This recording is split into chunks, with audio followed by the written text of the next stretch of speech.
What the? Holy shit. Hello? There's definitely an animal on the roof. And I'm definitely getting the shotgun because I want to kill something. Going on.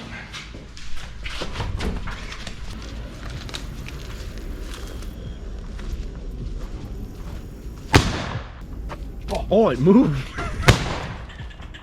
Oh, damn squirrels. Here's a pothole. Oh God. This is blanks, by the way. Yeah. Civil War gun. How old is that there? Well, this is a reproduction. Should be of a late 1860s Colt Dragoon. So horsemen used to actually carry these on horseback. They were very large guns. And now back to your regularly scheduled program. I don't know a proper introduction. Sad news. Yeah, this is some messed up news actually. So, long story short, we did the full delete on this truck, this off-road truck. Off-road truck, just to get around the VGT on the turbo sticking, which happened 20 minutes into me driving the truck home after buying it, which was kind of effed. But anyway, so we tried to get around it with that, and then we got tuned with the EFI Live. And when we were going around the dunes of Iowa, the VGT got stuck at 35%, and that was that. Kind of a sad deal because it just costs money, a lot of money. But we decided, or I decided, to get this big old boy.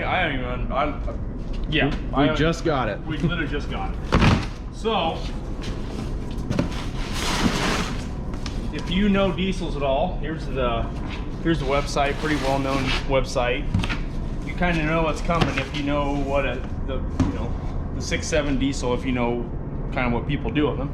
I'll actually open up this box first, since this is the cool thing. You know what sucks is actually out of everything on this frickin' channel that's deserved a brand new what's in this box, this is the last thing that deserves it. Unveiling! So this is a Borg Warner, and it's a fixed turbo, so it doesn't VGT anywhere. So what VGT stands for, if you didn't know, is variable geometry turbo. But so this is fixed. This is what you would kind of find on this is Supras. Sorry. This is what you would find on like well, I'd call it a second gen, but it's not really in the second gen. Basically, this is a 364.5 freaking Borg Warner. That's just what the kit basically is. I don't know the millimeter and all that, y'all. I am so sorry. But all I know is it's chipped. It's chipped right there.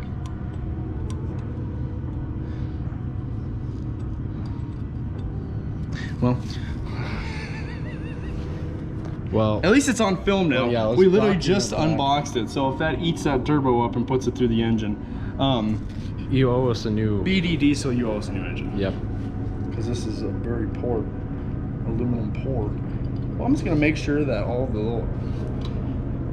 Anyway, speaking of companies screwing us over. So this is going on here. They call this the 3rd gen swap. It comes with that freaking manifold, which that exhaust manifold is exactly kind of what you'd find on early 3rd gens. It flows better though. It cast from the company. So this is what you call the iron horn kit. So out the door, this kit was about, altogether is about 1900 bucks. Shipped. Yeah. Because I think it's 18 something. 1844. And then it's a 52 or so pound box. Free shipping. No, guy. It's like Christmas, but I paid for it. So this is kind of a honcho. I'll drop it because I forgot a 2-piece setup. But here she is, kind of your 3rd gen boy, and it's cast, like I said, from BD. So that's pretty cool. And I don't know how that works. I maybe hope you just shove that through there. Uh-oh. Back from these messages, it's a 2-piecer. And we'll have to read the instructions. We're not hardcore diesel guys. Most of you guys on here are just looking into this product just to see the review of how this turbo actually functions, not us like talking about it. So we're probably gonna get right at it. We're gonna use my Belvedere as a workbench. So anyway, this thing's gonna scream. Especially with the 5-inch exhaust. Yeah. Wish exhaust. The quarter size Wish exhaust. Oh, here's the core program. They give you money for the core. We're looking for cores and willing to offer cash. Okay, so basically what's going on here is we're removing this air box. We're gonna remove the battery box. And I don't really want to remove the inner fender. If we need to, I guess we will, but I don't plan on it. So we're gonna remove this air box, remove that, and then we're gonna start working on Alex can get that V-van loose underneath, and I am gonna continue to get all this junk off my trunk. This is the frunk.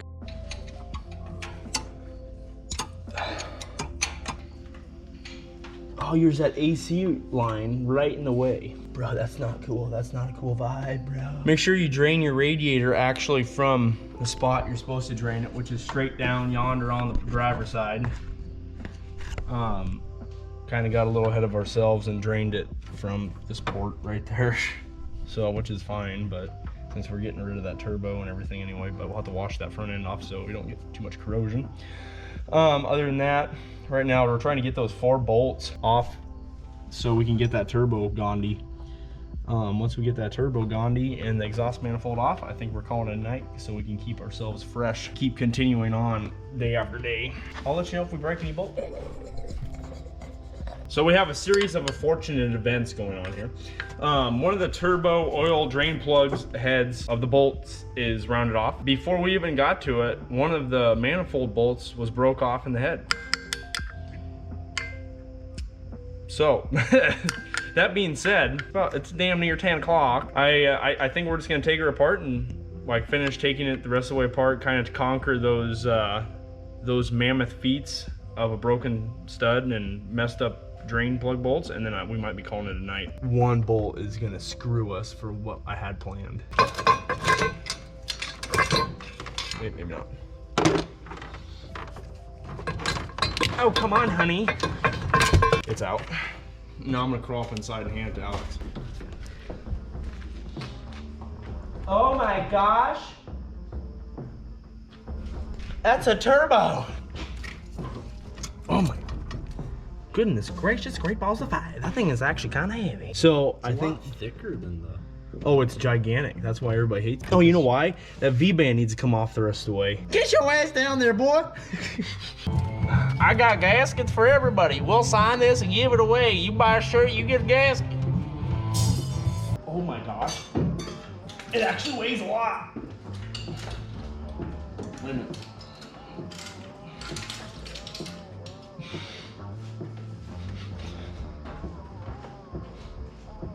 Weight savings, part 2. This thing's went on a hell of a diet. That thing is, well, that still has the V-band on it, or the downpipe. There's our mess. Well, that's kind of interesting. So you see that little plate right there, kind of on the cast piece of steel. Yeah. The back of the Cummins. Mm-hmm. Remember, that's just like the 12 valve. Remember that little porthole that's in the 12 valve? Yeah. Yeah, there you go. That's to get to your torque converter bolts. I bet the other side has one too. I mean, it makes sense. That way you don't have to pull out a whole turbo to get to it. So basically all we got left to take off is this guy. The last coolant. And that's it. She's ready for the new Turbuski. Take a gander at how much bigger the scroll is.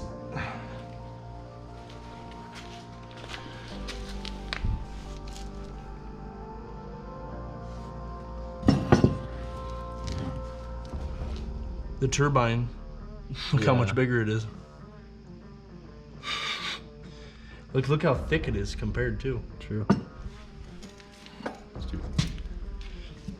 But the rear housing is so much smaller because it doesn't transition back and forth.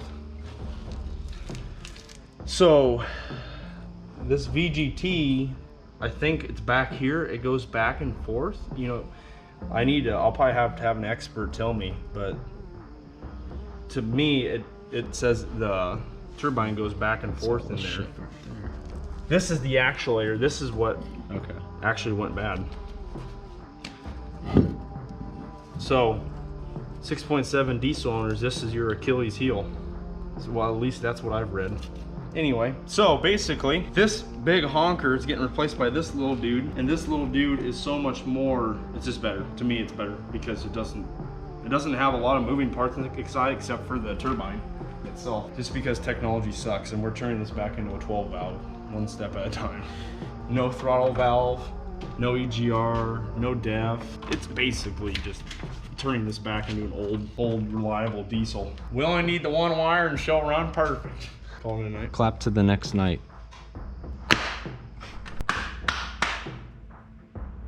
We're back. When we stopped filming, I went ahead and took the bolt that broke off out, which was a pretty easy feat. I just had to unscrew it with my fingers. It was only finger tight. And then I put some plugs in that come in the kit. There's one down there for the lower coolant hose that you take off, and then one right here for the upper coolant hose you take off. That's for your supply and for your return. That was on the old VGT. We're back today to throw the new turbo on. Hopefully drive this thing, trailer it off-road to the tuner and get it tuned up, ready to actually be able to go off-road. Yeah, we'll update you guys as we do things. Okay, so our procedure here is gonna be, he's gonna take off that downpipe, what I'd call it, or the V-band side that goes to the exhaust system. Then I'm gonna go ahead and I'm gonna drill out those holes on that guy, the oil feed line. You're gonna need to refer to your instructions for the sizing. If I remember right, it's like 25/64 or 24/64. Either way, check, make sure that you drill that feed line out, or else that baby ain't gonna mount up. That being said, we're gonna do that, and then we'll be right back with you. If I didn't say already, we need to put those studs in cylinder 4 and 5. Obviously these are counted, and there's only 6 cylinders, so yeah. Anyway. Yeah. I can curl about 45 pounds on a good day by 10, so I think these need to be torqued down to, was it 85?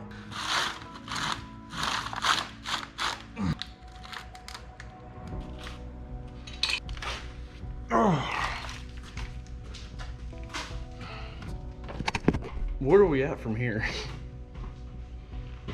I juggle it to you, and then I move lines, and then you give it to me.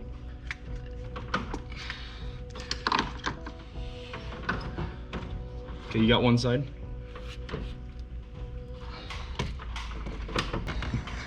You go down a little bit further.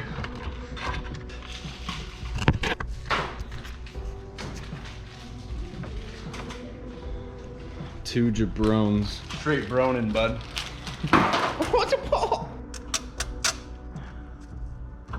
So now what we're gonna have to do is we're gonna have to put it on those studs. We're not far away. What we need to do is go back and then hold your ass end up.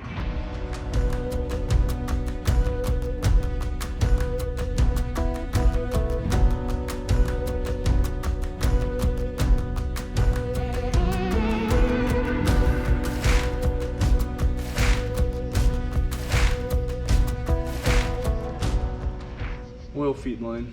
I can't even. Fuck you. Because they don't have the resources. You got somebody that's got all the resources in America doing it right in his fucking garage. All right, so we had an awful time getting the oil return line back on. So we kind of just had a big cussing fit about it. I think I had my finger over the mic. Is it in the front? Is that the mic right there? The return oil feed line on this kit, or just this truck in general, is an absolute mother trucker. We fought it for like an hour and a half and might have bent it in the wrong spot, so it might be getting replaced. We're gonna see if it leaks oil here in a little bit. Kind of ran a little bit low on coolant after putting everything back together. It's pretty self-explanatory after we get all that on. It's 11:25 at night. On a school night. Alex has school in the morning because he's still a child. Anyway, so Kit wise, with the regular person's luck, I'd give it probably like a 6 out of 10 on the, you know, mechanically wise scale.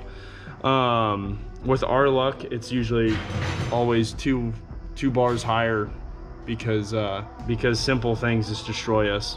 So like a clamp, we fought for like 15-20 minutes. Like it's just the simple stuff. The hard stuff, like we put the whole turbo and manifold all in together and it had no problem. Yeah, everything came out real easy. So now we're filtering some coolant, and we're getting ready to start it up and see if we leak oil everywhere. If we leak oil everywhere, then